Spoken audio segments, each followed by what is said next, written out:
Welcome to In Tune. Today we're talking about NoFX. Yay! Yep. So, what are your thoughts on NoFX, Dan? Well, it takes me right back to the Rancid episode. Yeah? I also was introduced to No Effects by Sean as well. Yeah. Um, Listened to a lot of random rolling punk in those days. hmm No Effects was kind of a different one. I don't know what it was that made me gravitate more towards them than anything else we were listening to like Pennywise and Propaganda and shit like that. Um, there's just something about No Effects that stood out to me. I'm not sure what it is. But originally, so I actually didn't know how far back they went. They formed in the same year that Metallica did, Yeah. They 1980. are the Metallica of punk rock. Also interesting to note, they're one of the very few bands that have never been signed to a major record label. No, they haven't, but they've done it their own way, and there are very few bands you could say that have gone the rounds that they have, and then ended up with their own record label.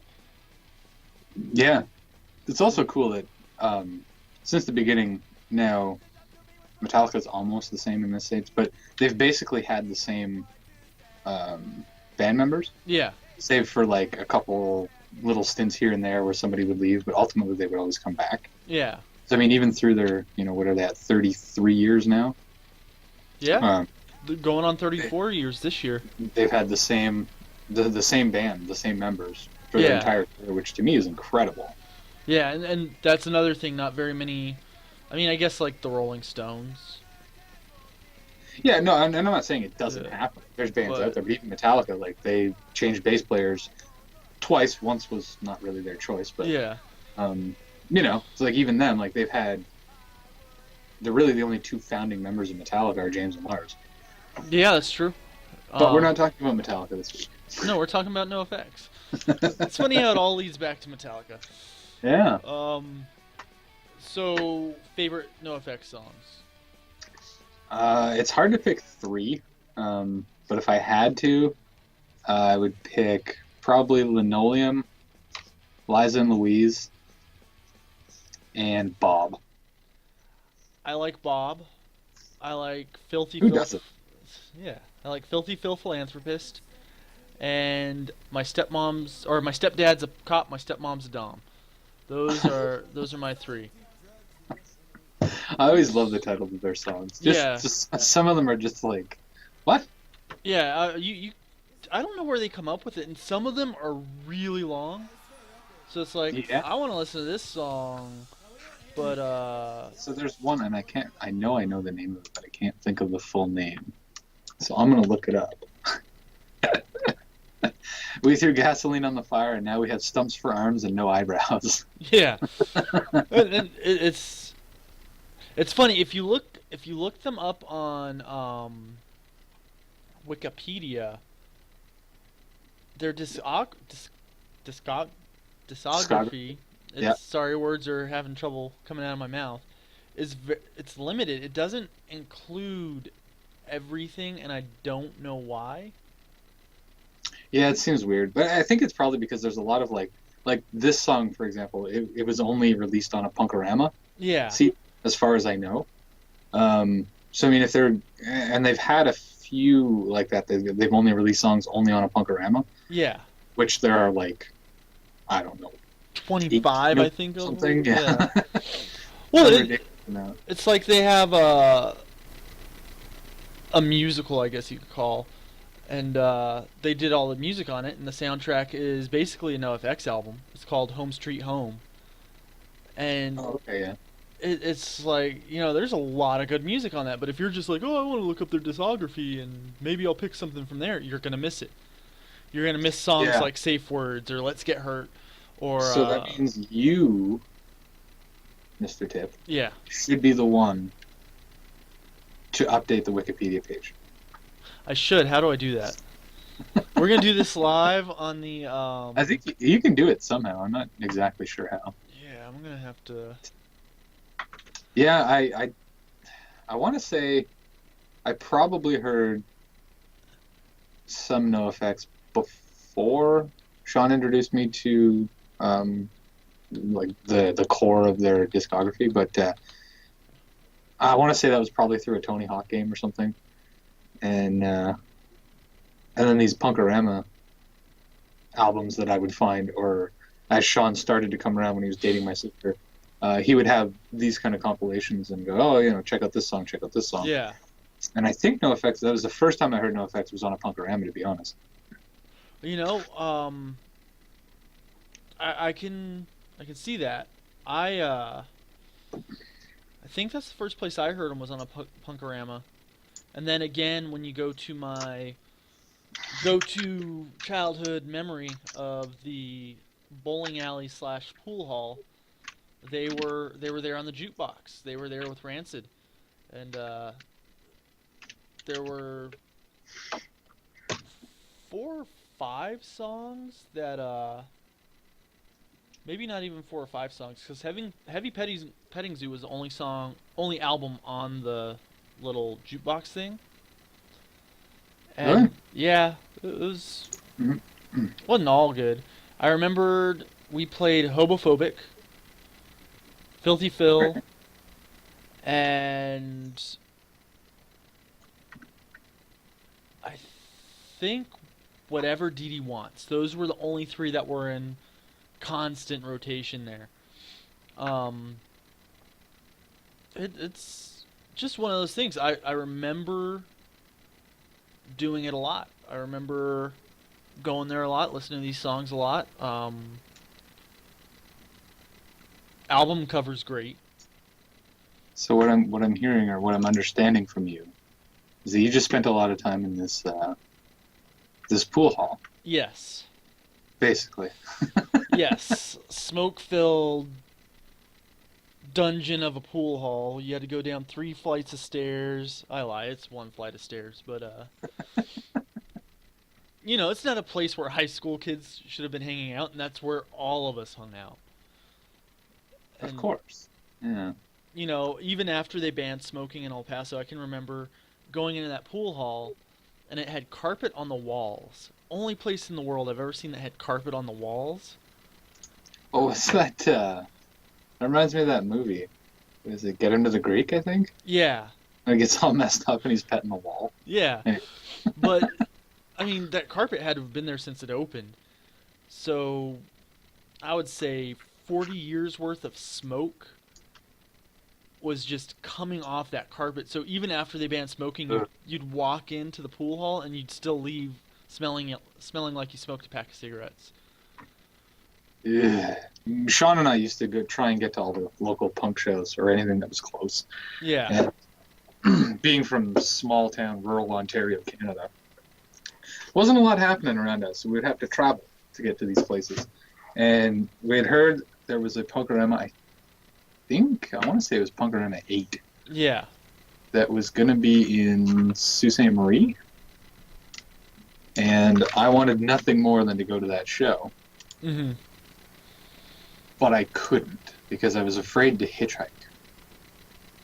So I know Sean hitchhiked all the way to the Sioux, which is about an hour and a half drive from where I live. Yeah. Or where I lived.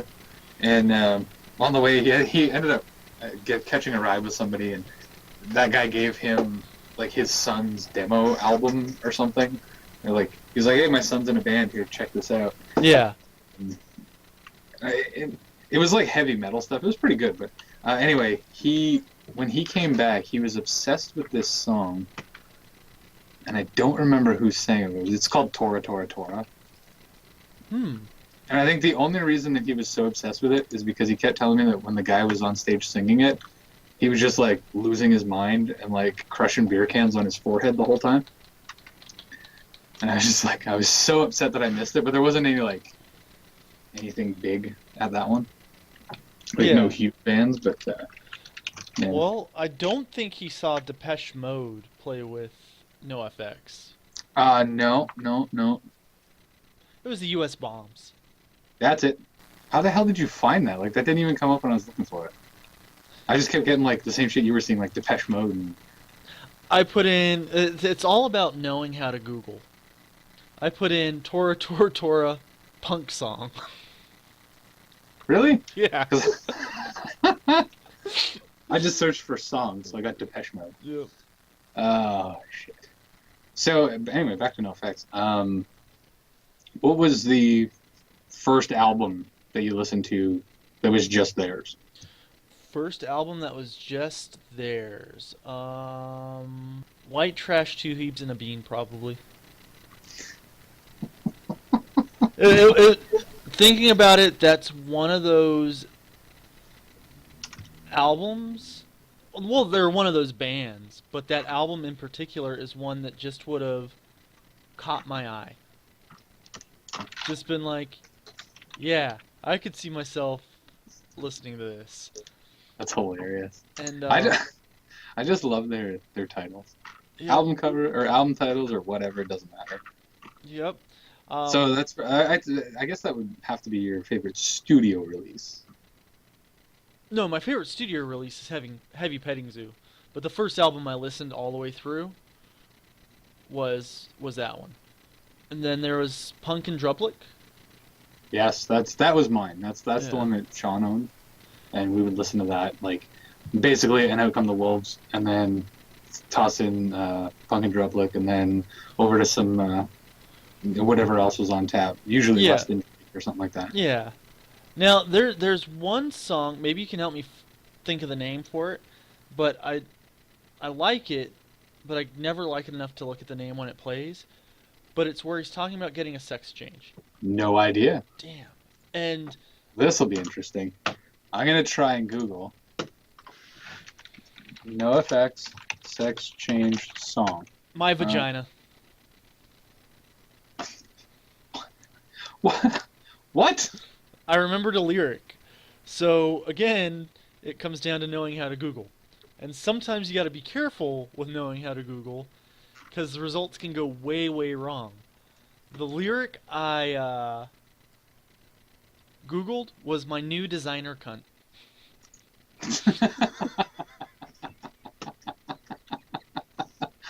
Oh god. And that could have gone one of two ways. Luckily, it worked out for us here. You know what? I think we may have had this album as well. The White Trash, Two Tubes, and a Bean. Yep. Because I know, like, Sticking in My Eye, Bob, Liza and Louise, Please Play the Song on the Radio, like, those are just, like, constant with us. Yeah. And how do you not like Bob? I know, right? There's just something, like, that was the first, so when we talked about this on one of the past episodes, so when Sean and I brought our band together and stuff, we were trying to make a punk band, but our guitar player was, like, metal. Yeah. So we were trying to make him learn songs that were, I guess, a little bit more challenging. And for some reason we thought, well, Bob's challenging because it's got, like, a ska breakdown in it. And I'm like, maybe he'll think that's a challenge. So anyway, we got him to actually play it. And we were trying to rehearse with that and just, like, get a groove together with all of us. And every time we would play it, you get to the part where, you know, when the trucks drive by, you can hear the motherfuckers go. We didn't have a horn player. Yeah. And in the song, there's also, like, a horn Yeah. at that particular point. And we ended up rigging up a distortion pedal to the microphone so that when that part came on, Sean would just hit the distortion pedal and it would just feed back like a motherfucker. The first time, like, I didn't realize, because they had set that up when I was, like, out for, I don't know, I went to run home for something or something. Yeah. And when I came back, I didn't realize they had set that up. And they're like, let's run through Bob again. I'm like, all right, I love that song. So we start playing it, and we hit that part, and he kicked that on, and it fed back so hard, I almost threw up. Hit the And brain also noise, just- did he? Well, partially because it was just, like, such a crazy ring in my ear, Yeah. but also because it scared the living shit out of me because I didn't know it was going to happen. Oh. Even after that, I still love Bob. Yep. And I don't know, NoFX has a lot of songs that work for whatever reason. Like, I think they're like one of the few bands where it'd be almost impossible to put together a greatest hits album. yeah, because you're like, Unless that album was like a 5-disc collection.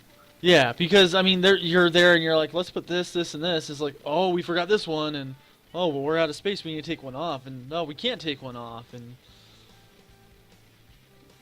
oh, I don't know what album this one's from. Oh, it's just from Punk Arama. It's just one of those things. Yeah, it's just one of the one-off songs, but it's still good. And I think, if I remember correctly, we've mentioned this band in the past. I think they're all the same members from Me First and the Gimme Gimmes. I don't. Okay, we've talked about this before, but I don't think it's all the same. Yeah.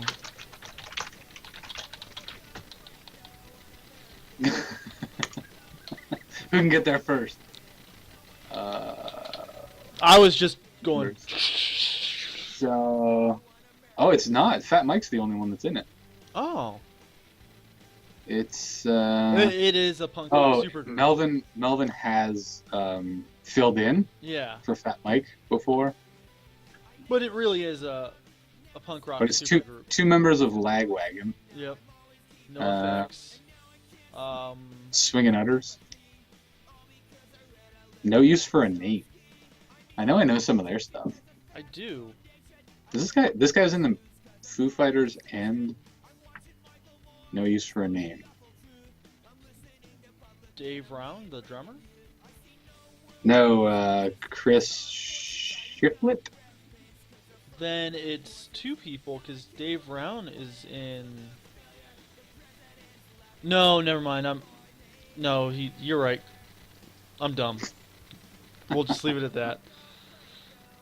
Now, it's funny, looking back at this, you think punk rock, you think teenage angst and stuff like that. The bands we've talked about, and the bands we probably will talk about in the future, I don't think they have a single member under the age of 40. Well, not now. Not now, but they're still producing music. They're still living that lifestyle. Yeah, that's true. And just one of those. And doing it well is. Yeah. That's the major thing. Is they're not just putting out shit. They're doing it well. Yeah. Although I don't know about Less Than Jake. I don't think they're still doing anything. To the Google. We're gonna have to change. We're gonna have to change this show to the Google Punk Band show. Well, you know what? They might still be. Yeah, they're playing. Actually, I will be going to see Less Than Jake on the 20th. How the hell did you have to Google if they were still doing anything if you were going to see them? No, I just found out that they're playing. Oh. Just found out they're going to be in town. I'm going. Yeah. It had nothing. There was nothing more than that. It's like, oh, they're going to play on the 20th, huh? Well, I hate you. So, yeah. There's that. Yeah. I don't think I've ever seen any of the big punk bands that I like live. I've seen a lot of them, and I think it's just where I grew up. As far as concerts go, to go west, you get to a point where you either go through El Paso or Albuquerque. Okay. And there were just a lot of bands where they go to Phoenix, and then from Phoenix it's either El Paso or Albuquerque. And it's, for whatever reason, growing up, we went to a lot, 16, 17 years old, a lot in El Paso, and then finally decided, you know what, we're going to start going to Albuquerque too. And so... How far is that? Albuquerque is about 4 hours. Well, that's not bad. No, and... Why did I think it was farther? Probably I keep forgetting that El Paso's like a little cunt hole off to the side. Yeah. It kind of just went like, all right, we'll include that one. Yep, and so yeah, we would go see a lot of bands in both, and I've seen NoFX 4 times, not including Warped Tours. I've seen them 4 times.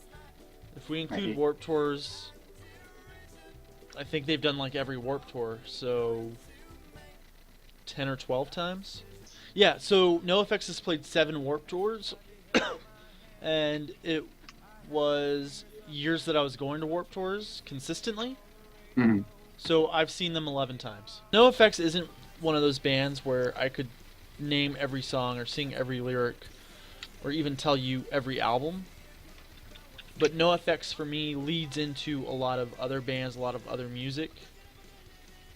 And even though I'm not the biggest NoFX fan, they're the bedrock, the kind of the foundation of what I listen to. Yeah, I mean, they have tons of great songs, even if not like albums full of songs. Like every album has 4, 5, 6 really good songs, Yeah.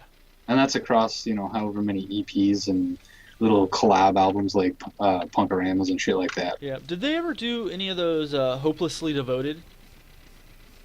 No idea. Well, I don't know what that is, but so welcome to our come again to Intune. Thank you for listening. Maybe we'll change the name to Now We Google. yeah. Bands by Google. Yep. Well, thanks for watching, and we'll see you next time. Yep. Bye.